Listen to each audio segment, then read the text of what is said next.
Hello friends, welcome back to my channel study corner. Friends, हमारी current की ये class है आज 19 सितंबर 2020 से रिलेटेड हर वो इम्पॉर्टेंट पॉइंट और फैक्ट समझानेंगे जो हमारे एग्ज़ाम के पॉइंट ऑफ व्यू से इम्पॉर्टेंट हो जाता है। दोस्तों, करंट की क्लास बेहद ही इंपॉर्टेंट होती है, इसलिए करंट की क्लास से डेली जुड़े रहिए, डेली अपडेट रहिए। आपके आगामी सभी एग्ज़ाम, अगर आप रेलवे का एग्ज़ाम दे रहे होंगे, railway NTPC, railway group D, SSC, bank, UPPSC या टीचिंग से रिलेटेड कोई एग्ज़ाम जैसे कि सुपर टेट हो गया, केवीएस हो गया, इन सभी एग्ज़ाम के पॉइंट ऑफ व्यू से क्वेश्चंस को सेट किए जाते हैं। तो आपके आगामी सभी एग्ज़ाम के लिए ये बेहद ही हेल्पफुल होगा करंट की क्लास। करंट की क्लास में अंत तक बने रहा करिए, हर एक क्वेश्चन इंपॉर्टेंट होता है, कुछ भी स्किप करने वाला नहीं होता। एक क्वेश्चन के साथ मैं लगभग 20 क्वेश्चन को डिस्कस करती हूँ, इसलिए हर क्वेश्चन को ध्यान से सुनिए और अपनी नोटबुक में उसको लिखते जाइए। हम अपने आज की इस क्लास को शुरू करते हैं। क्लास को शुरू करने से पहले आपसे एक रिक्वेस्ट है कि वीडियो में अंत तक बने रहिएगा, और अगर वीडियो पसंद आता है तो वीडियो को लाइक कर दीजिएगा, शेयर कर दीजिएगा अपने फ्रेंड्स में, फैमिली मेम्बर्स में, और अगर चैनल को सब्सक्राइब नहीं किया है तो चैनल को सब्सक्राइब कर लीजिए, बेल आइकॉन के बटन को ऑन कर दीजिए ताकि कोई भी वीडियो अपलोड हो तो उसका नोटिफिकेशन आप तक पहुँच जाए।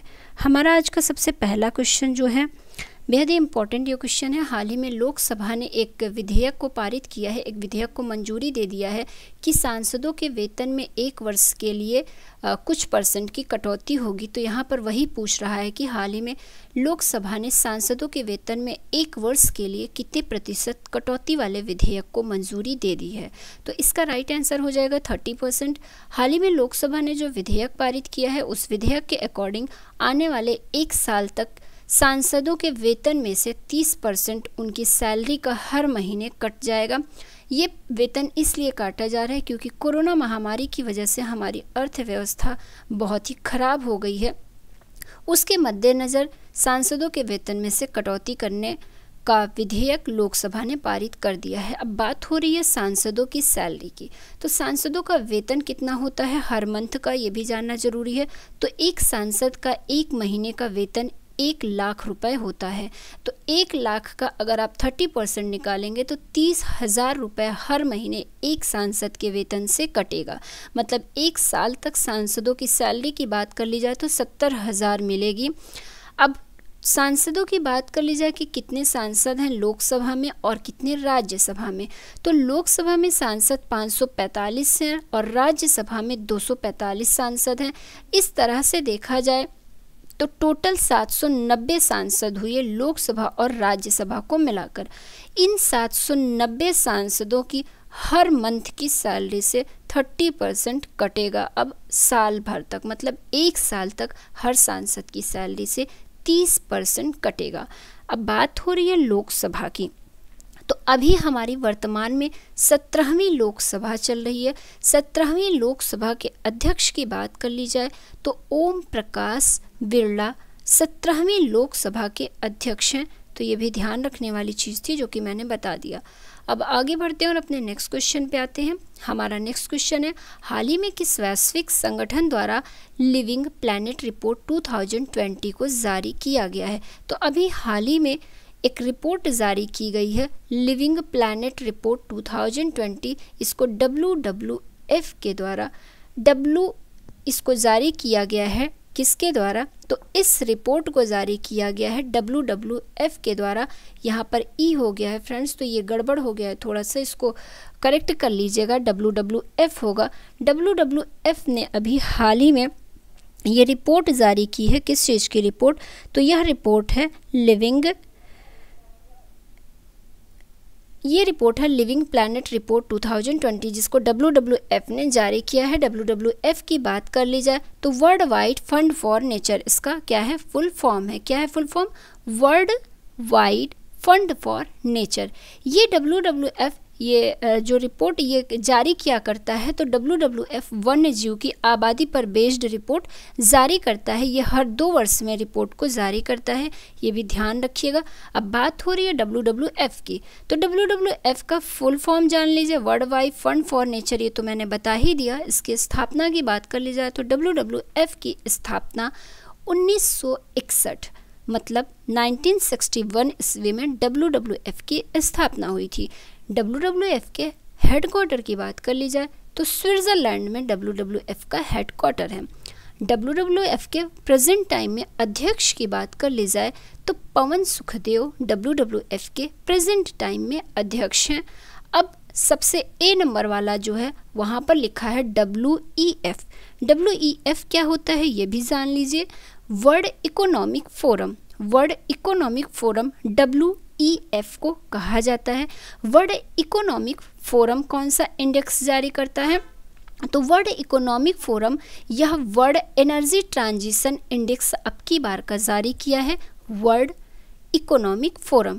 तो इसके द्वारा जारी किया गया है वर्ल्ड एनर्जी ट्रांजिशन इंडेक्स। मई 2020 में इस इंडेक्स को जारी किया गया था, जिसमें टॉप पर स्वीडन था और इंडिया की बात कर ली जाए तो 74 पोजीशन पर इंडिया थी। अब तीसरा टर्म लिखा हुआ है UNDP। ये UNDP क्या होता है? UNDP की बात कर ली जाए तो United Nation Development Programme. UNDP को कहते हैं, क्या कहते हैं? United Nation Development Programme. UNDP अब कौन सी रिपोर्ट या कौन सी इंडेक्स जारी करता है? तो अब की बार UNDP ने ह्यूमन डेवलपमेंट इंडेक्स को जारी किया है। ह्यूमन डेवलपमेंट इंडेक्स यह दिसंबर 2019 में जारी किया गया था UNDP के द्वारा। इस इंडेक्स की बात कर ली जाए ह्यूमन डेवलपमेंट इंडेक्स की, तो ह्यूमन डेवलपमेंट इंडेक्स में टॉप पर कौन सा कंट्री था? तो नॉर्वे टॉप पर था। और इंडिया की बात कर ली जाए तो 129 रैंकिंग 129 पोजीशन पर इंडिया था।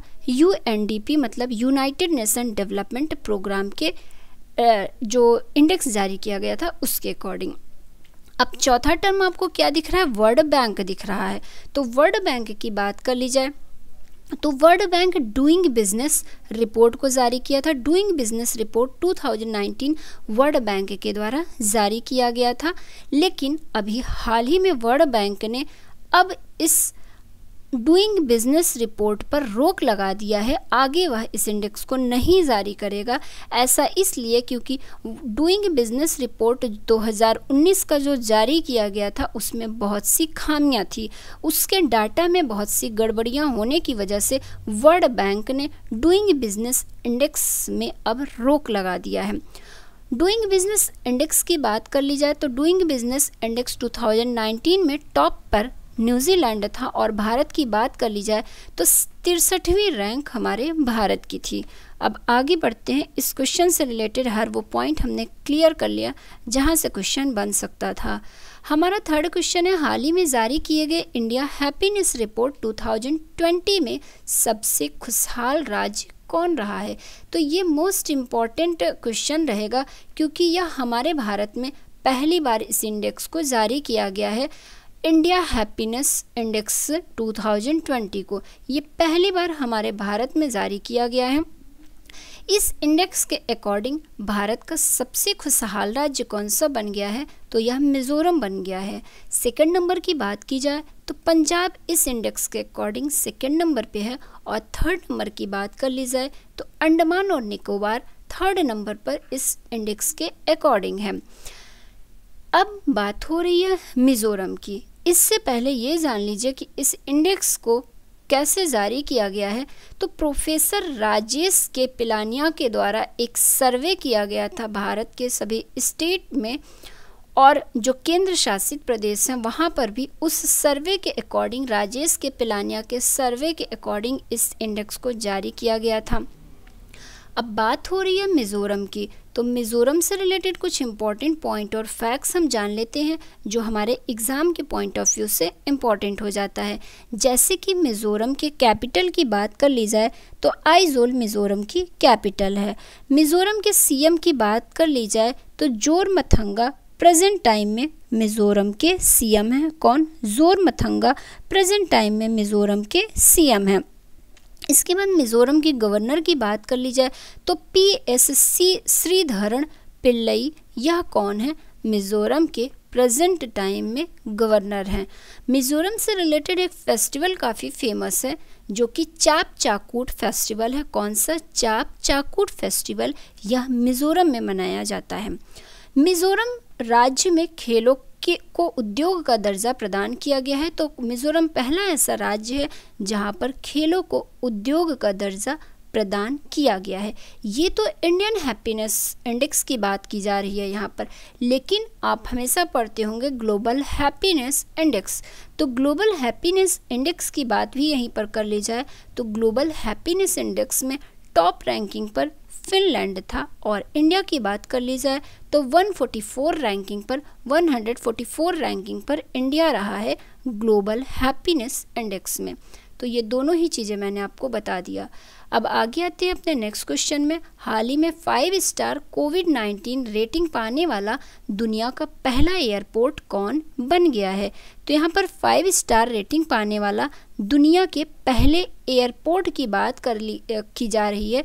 तो दुनिया का पहला ऐसा एयरपोर्ट फिमिसिनो एयरपोर्ट बन गया है, जो कि 5 स्टार कोविड-19 रेटिंग पाने वाला पहला एयरपोर्ट बन गया है यह। अब बात की जाए फेमिसिनो एयरपोर्ट की, तो फेमिसिनो एयरपोर्ट यह कहाँ पर स्थित है? तो यह इटली के रोम में स्थित है। फेमिसिनो एयरपोर्ट को एक दूसरे नाम से जाना जाता है Leonardo da Vinci. Leonardo da Vinci airport के नाम से फेमिसिनो एयरपोर्ट को जाना जाता है। यह इटली के रोम में स्थित है।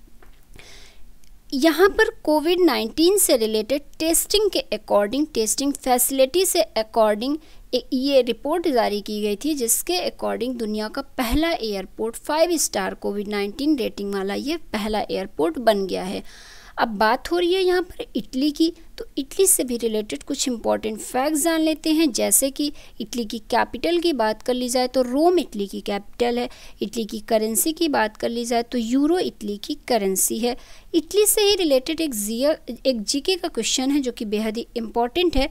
ये एग्ज़ाम में पूछा जाता है कि इटली की गंगा किसे कहा जाता है? तो इटली की गंगा की बात कर ली जाए तो पो नदी को इटली की गंगा कहा जाता है। यहीं पर एक और ऑप्शन है हमारा Kochi international airport. Kochi international airport ये कहाँ पर स्थित है? तो यह केरल में स्थित है। अब ये पॉइंट क्यों इम्पोर्टेंट हो जाता है? इसलिए कि कोच्चि इंटरनेशनल एयरपोर्ट जो है यह 100% सौर ऊर्जा से संचालित विश्व का पहला एयरपोर्ट बन गया है। तो बेहद ही इम्पोर्टेंट ये भी क्वेश्चन है कि कोच्चि एयरपोर्ट जो कि भारत के केरल में स्थित है, यह 100% सौर ऊर्जा से संचालित विश्व का पहला एयरपोर्ट बन गया है। अब अपने नेक्स्ट क्वेश्चन में आते हैं। हाल ही में चौथे ग्लोबल आयुर्वेदिक शिखर सम्मेलन का उद्घाटन किसने किया है? तो अभी हाल ही में चौथे ग्लोबल आयुर्वेदिक शिखर सम्मेलन का उद्घाटन हमारे उपराष्ट्रपति एम वेंकैया नायडू के द्वारा किया गया है। किसके द्वारा? एम वेंकैया नायडू के द्वारा चौथे ग्लोबल आयुर्वेदिक शिखर सम्मेलन का उद्घाटन किया गया है। अब नेक्स्ट क्वेश्चन पे आते हैं। हमारा नेक्स्ट क्वेश्चन है, हाल ही में अमेजन की एलेक्सा पहली भारतीय सेलिब्रिटी आवाज़ के रूप में किस अभिनेता को नामित किया गया है? तो अमेजन की एलेक्सा आप जानते होंगे, ये एक म्यूज़िक सिस्टम होता है, एक सिस्टम होता है जिसमें गूगल से रिलेटेड आप सारी चीज़ें कर सकते हैं, म्यूज़िक सुन सकते हैं, न्यूज़ सुन सकते हैं, कोई भी चीज़ सर्च करके जान सकते हैं, मतलब ये गूगल इसमें चलता है। तो इस एलेक्सा में अभी तक क्या होता था, यह इसमें एक लड़की की वॉइस आती थी। तो अब अमेजन की इस एलेक्सा के लिए अमिताभ बच्चन को नामित किया गया है। अब आगे आपको अमिताभ बच्चन की आवाज़ इसमें सुनने को मिलेगी। तो इसका राइट आंसर ए हो जाएगा। हमारा नेक्स्ट क्वेश्चन है, हाल ही में जारी यूबीएस सिक्योरिटी की रिपोर्ट ने वित्त वर्ष 2021 में भारत की जीडीपी कितना रहने का अनुमान लगाया है? तो यूबीएस सिक्योरिटी की रिपोर्ट अभी हाल ही में जारी की गई है, जिसमें भारत की जीडीपी 2021 में 8.6% का अनुमान लगाया गया है। कितने का? 8.6% का अनुमान लगाया गया है। अब यहाँ पर बात जीडीपी की हो रही है, तो हम अभी हाल फिलहाल में जितने भी रिपोर्ट जीडीपी की जारी की गई है वो भी एक बार यहीं पर रिवाइज कर लेते हैं। जैसे कि अभी हाल ही में हमने देखा था कि क्रिसिल के अकॉर्डिंग वित्त वर्ष 2021 में भारत की जीडीपी रेटिंग कितनी बताई गई है? -9% बताई गई है। S&P के अकॉर्डिंग भी 2021 में भारत की जीडीपी 9% ही -9% बताई गई है। किसके अकॉर्डिंग? S&P के अकॉर्डिंग और क्रिसिल के अकॉर्डिंग। फिर यहाँ पर आते हैं अपने नेक्स्ट वाले बी वाले में। तो तो -11.5% भारत की जीडीपी 2021 में मूडीज़ के अकॉर्डिंग बताई गई है। तो मूडीज़ ने वित्त वर्ष 2021 के लिए भारत की जीडीपी कितना रहने का अनुमान लगाया है, -11.5%। केयर रेटिंग की बात कर ली जाए तो केयर रेटिंग में ने -8.2% वित्त वर्ष 2021 के लिए भारत की जीडीपी रहने का अनुमान लगाया है, और हमारा राइट आंसर तो यही हो जाएगा, -8.6% वित्त वर्ष 2021 के लिए जीडीपी किसने रहने का अनुमान लगाया है, तो यह यूबीएस ने लगाया हुआ है। अब अपने नेक्स्ट क्वेश्चन में आते हैं। हाल ही में किस राज्य ने पहली बार धरोहर पर्यटन नीति की घोषणा की है? तो यहाँ पर धरोहर पर्यटन नीति की घोषणा की बात की जा रही है, किस राज्य ने किया है? तो यह किसने किया है? गुजरात राज्य ने किया है धरोहर पर्यटन नीति की घोषणा। किसने किया है? गुजरात राज्य ने धरोहर पर्यटन नीति की घोषणा किया है। तो इसका राइट आंसर ए हो जाएगा। धरोहर पर्यटन नीति की घोषणा करने वाला कौन सा राज्य बन गया है? गुजरात राज्य बन गया है। अब बात हो रही है गुजरात की, तो गुजरात से रिलेटेड कुछ इंपॉर्टेंट पॉइंट और फैक्ट हम जान लेते हैं जो हमारे एग्जाम के पॉइंट ऑफ व्यू से इम्पॉर्टेंट हो जाता है। जैसे कि गुजरात की कैपिटल की बात कर ली जाए तो गांधीनगर गुजरात की कैपिटल है। गुजरात के सीएम की बात कर ली जाए तो विजय रूपाणी प्रेजेंट टाइम में गुजरात के सीएम हैं। गुजरात के गवर्नर की बात कर ली जाए तो आचार्य देवव्रत गुजरात के प्रेजेंट टाइम में कौन है? गवर्नर हैं। अब गुजरात से रिलेटेड कुछ इम्पॉर्टेंट करंट के पॉइंट्स देख लेते हैं जो कि इम्पॉर्टेंट है। जैसे कि सोलर रूफटॉप इंस्टॉलेशन में फर्स्ट नंबर पर गुजरात राज्य रहा है। कौन सा राज्य? गुजरात राज्य फर्स्ट पोजीशन पे रहा है सोलर रूफटॉप इंस्टॉलेशन में। और गुजरात पुलिस ने भारत की पहली टेजर गन को इंट्रोड्यूस किया है। तो ये भी इम्पॉर्टेंट है। ये एक टेजर गन है जो कि इलेक्ट्रिक गन रहेगा, इलेक्ट्रिक शॉक देने वाली गन रहेगी जिसका नाम टेजर गन है, जिसे गुजरात पुलिस ने पहली बार इंट्रोड्यूस किया है। सुजलाम सुफलाम जल संचय अभियान का संबंध कहाँ से है? तो गुजरात राज्य से है। उम्बारे आंगनवाड़ी नामक अनूठी पहल का संबंध कहाँ से है? तो यह भी गुजरात राज्य से है। तो इसका राइट आंसर क्या हो जाएगा? ए हो जाएगा राइट आंसर। अब आगे बढ़ते हैं और अपने नेक्स्ट क्वेश्चन पे आते हैं। हमारा नेक्स्ट क्वेश्चन है, हाल ही में किस राज्य के मुख्यमंत्री ने 3 क्षेत्रीय भाषाओं के लिए शब्दकोश ऐप को लॉन्च किया है? तो शब्दकोश ऐप की बात की जाए तो शब्दकोश ऐप को किसने लॉन्च किया है? उत्तराखंड राज्य सर ने लॉन्च किया है शब्दकोश ऐप को। किसने? उत्तराखंड ने लॉन्च किया है शब्दकोश ऐप को। तो ये ध्यान रखिएगा। उत्तराखंड की बात हो रही है तो उत्तराखंड से रिलेटेड भी अब कुछ इंपॉर्टेंट फैक्ट्स जान लीजिए। जैसे कि उत्तराखंड के कैपिटल की बात कर ली जाए तो देहरादून उत्तराखंड की कैपिटल है। उत्तराखंड के सीएम की बात कर ली जाए तो त्रिवेंद्र सिंह रावत उत्तराखंड के सीएम हैं, उन्हीं के द्वारा यह शब्दकोश ऐप को लॉन्च किया गया है। उत्तराखंड के गवर्नर की बात कर ली जाए तो बेबी रानी मौर्य प्रेजेंट टाइम में उत्तराखंड की गवर्नर हैं। अब उत्तराखंड से रिलेटेड एक जीके का क्वेश्चन बेहद ही इम्पॉर्टेंट होता है कि जो जिम कॉर्बेट नेशनल पार्क है ये कहाँ पर स्थित है? Jim Corbett national park Bharat का सबसे पुराना नेशनल पार्क है जो कि उत्तराखंड में स्थित है। एक क्वेश्चन और यहीं से बनता है कि जिम कॉर्बेट नेशनल पार्कों को पहले किस नाम से जाना जाता था? तो जब यह जिम कॉर्बेट नेशनल पार्क बना था तब इसे हेली नेशनल पार्क के नाम से जाना जाता था। बाद में इसका नाम परिवर्तित करके जिम कॉर्बेट नेशनल पार्क रखा गया है। अब करंट के पॉइंट पर आते हैं उत्तराखंड से रिलेटेड। तो अभी हाल ही में सबसे बड़ी तितली जो बटरफ्लाई होती है, सबसे बड़ी बटरफ्लाई उत्तराखंड राज्य में देखने को मिली है, वहाँ पर मिली है, जिसका नाम क्या रखा गया? गोल्डन बटरफ्लाई उत्तराखंड में मिली है। यह सबसे बड़ी बटरफ्लाई है, सबसे बड़ी तितली है। और उत्तराखंड के बारे में कुछ चीज़ें जाने करंट से ही रिलेटेड। तो स्मृति वन का उद्घाटन अभी हाल ही में उत्तराखंड राज्य सरकार द्वारा किया गया है। भारत का सबसे पहला लाइकेन पार्क कहाँ पर निर्मित हो रहा है? तो यह उत्तराखंड में निर्मित हुआ है। बेरोजगार युवाओं के लिए होप पोर्टल कहाँ पर लॉन्च किया गया है? तो उत्तराखंड में लॉन्च किया गया है। कोरोना वायरस से रिलेटेड एक पोर्टल को लॉन्च किया गया है जिसका नाम है दृष्टि पोर्टल। यह कोरोना वायरस से रिलेटेड बिल्कुल सटीक न्यूज देगी। तो यह दृष्टि पोर्टल को कहाँ लॉन्च किया गया है? तो उत्तराखंड सरकार द्वारा उत्तराखंड में लॉन्च किया गया है। इस क्वेश्चन से इतना ही पॉइंट बनता है। अब अपने नेक्स्ट क्वेश्चन में आते हैं। हाल ही में किस देश के पूर्व राष्ट्रपति मौसा त्रोरे का निधन हुआ है? मौसा त्रोरे की बात की जाए तो यह माली गणराज्य के पूर्व राष्ट्रपति हैं। इनका अभी हाल ही में निधन हो गया है। माली गणराज्य की बात की जाए तो माली गणराज्य की कैपिटल बमाको है। माली गणराज्य की करेंसी की बात कर ली जाए तो वेस्ट अफ्रीकन फ्रैंक माली गणराज्य की क्या है? करेंसी है। और एक चीज़ इम्पॉर्टेंट बन जाता है कि माली गणराज्य में कोई भी प्रधानमंत्री नहीं है और पूर्व राष्ट्रपति का अभी निधन ही हो गया। तो इतने क्वेश्चन यहाँ से बनते हैं। फिर नेक्स्ट क्वेश्चन में आते हैं। हाल ही में किस मंदिर को विदेशी योगदान कानून 2010 के तहत पंजीकृत किया गया है? इसका आंसर सुनने से पहले आप ये जानिए कि विदेशी योगदान कानून 2010 होता क्या है। विदेशी योगदान कानून 2010 के तहत क्या किया जाता है कि किसी भी देश का व्यक्ति अगर वह भारत में आता है, मंदिर में डोनेशन करता है, मतलब चढ़ावा चढ़ाता है, तो पहले क्या था कि चढ़ावा चढ़ाने के लिए उसे भारत में आने के बाद पैसे को भारत की अपने देश की करेंसी को उसको भारत की करेंसी में कन्वर्ट करना पड़ता था। उसके बाद वह भारत के रुपए को चढ़ावा स्वरूप दान दे सकता था। लेकिन अब विदेशी योगदान कानून 2010 के तहत स्वर्ण मंदिर को पंजीकृत किया गया है। तो अब स्वर्ण मंदिर में किसी भी देश का व्यक्ति आकर के अपने देश की मुद्रा को चढ़ावा स्वरूप भेंट कर सकता है।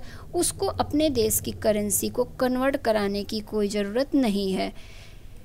अब हमारा नेक्स्ट क्वेश्चन है। हाल ही में किस राज्य सरकार ने श्रमिकों को मजदूरी का भुगतान बिना किसी देरी के करने के लिए ई मस्टर रोल को लॉन्च किया है? तो ई मस्टर रोल को किसने लॉन्च किया है? उड़ीसा राज्य सरकार ने ई मस्टर रोल को लॉन्च किया है। तो इस क्वेश्चन से हमें इतने पॉइंट मिलते हैं। फ्रेंड्स, हमारा आज का ये वीडियो यहीं पर ख़त्म होता है। वीडियो कैसा लगा हमें अपनी राय और सुझाव ज़रूर दिया करिए और अगर वीडियो पसंद आया करे तो वीडियो को लाइक कर दिया करिए, शेयर कर दिया करिए अपने फ्रेंड्स में, फैमिली मेम्बर्स में। चैनल को सब्सक्राइब ना किया हो तो सब्सक्राइब कर लीजिए, बेल आइकॉन के बटन को ऑन कर लीजिए ताकि कोई भी वीडियो अपलोड हो तो उसका नोटिफिकेशन आप तक पहुँच जाए। अपने नेक्स्ट वीडियो में हम फिर से मिलते हैं, तब तक के लिए धन्यवाद।